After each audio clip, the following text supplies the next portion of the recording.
Goeiedag. Good morning, fellow South Africans. And I get the feeling that things are really desperate within Eskom. Hot off the press. I've posted just very recently a statement that the ANC are now looking at enforcing that pension funds managers put a percentage of pensions into supporting Eskom. Well, let's face it, if your electricity goes down, you're back in the dark ages. And Eskom is apparently going that way. And guess who's waiting in the wings, hovering? Just hovering, not saying anything, just keeping their powder dry. The Chinese. Remember, they've given a 22 billion rand loan to Eskom. And that's their hook into the carcass. Now, I'm going to read you this commentary.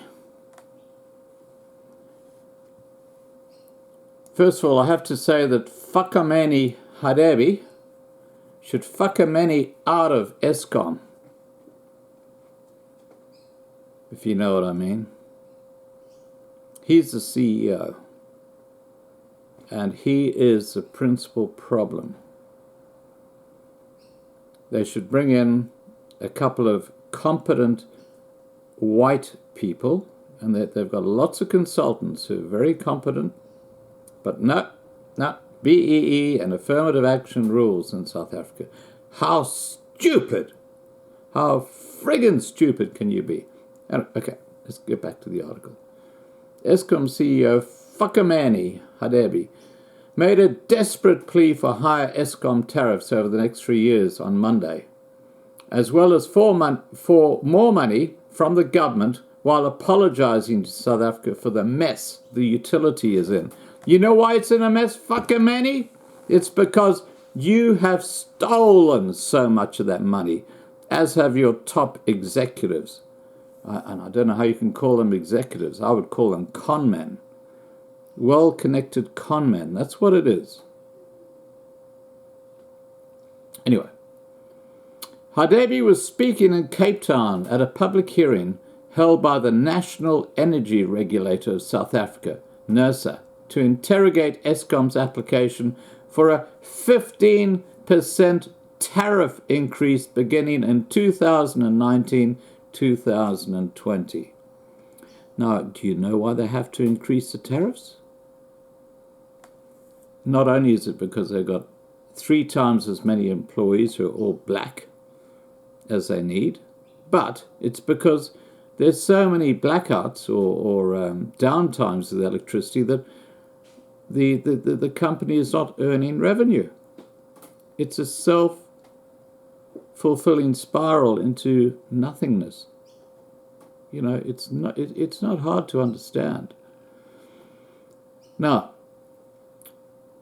carrying on with the article, the application needs to meet NERSA's approval before it can be applied to customers. Eskom is in dire financial straits with a 419 billion rand debt it is unable to service from the revenue it earns. It costs more for it to generate electricity than it recoups from tariffs due to a high cost base, which NERSA believes should not be made the burden of the South African public. Now, I've just put up a video where our friend, I don't know if he's our friend, but Ramaphosa has said he's going to be dipping into the piggy banks of the pensioners now to keep Eskom afloat. So what's happening is now there's a transfer of white wealth into the corrupt hands of the people running Eskom, and they're going to just be taking that cash and walking away with it. It's absolutely incredible what's going on in South Africa. You couldn't make this shit up. You really couldn't. Fakamani! Fakamani, Fakamani, Fakamani. Yeah, okay. He says, I am the first to acknowledge that Eskom has contributed to its own problems. Eskom is compelled to apologize to South Africa for having brought these challenges. They could have been avoided, but they built over time, and the turnaround will take time. For that, we apologize. What a load of hogwash. Let's face it, South Africa is going back to the Dark Ages. The children are running the school. Where are the adults in the room? That's what I want to know. You know, why aren't white South Africans coming under a leader in unity?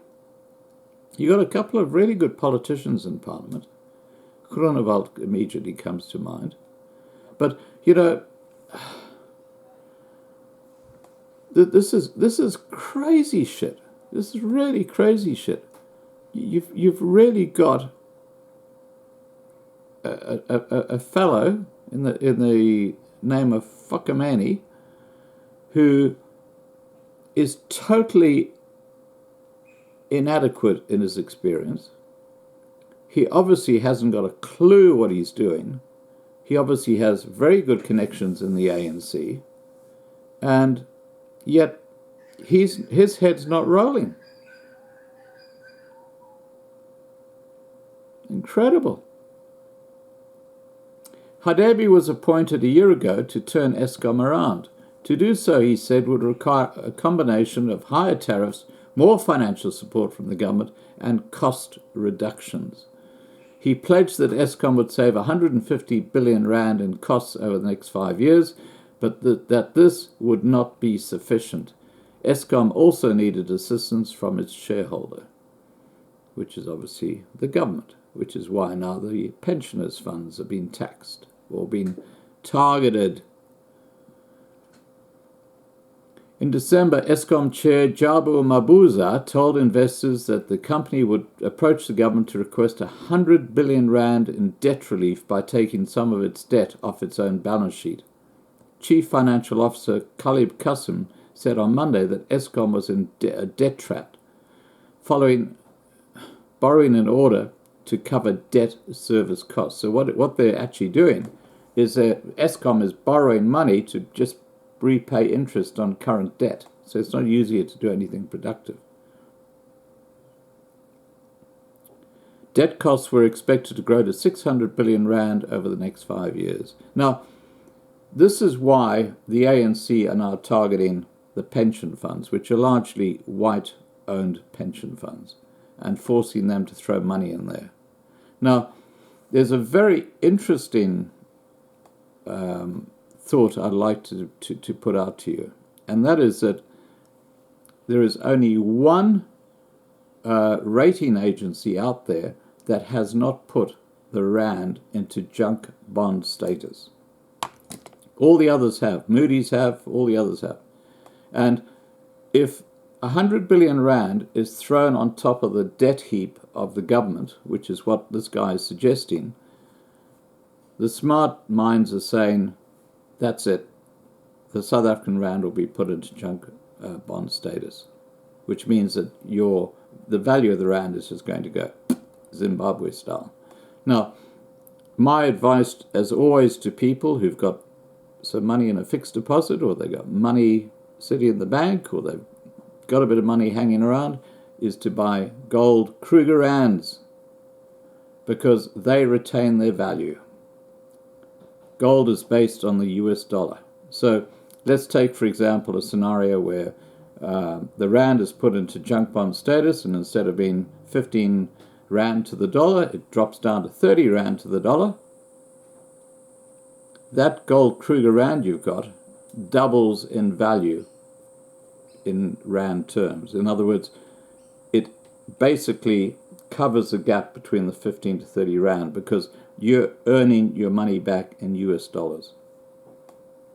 It's the only way to go, guys. You know, the rand is cactus. It's going nowhere. And with the expropriation of land without compensation that they are bringing in, It is absolutely crazy what's happening. All right, guys, I'm going to leave it there. Please remember to subscribe to be kept informed, and have a great day. Bye for now.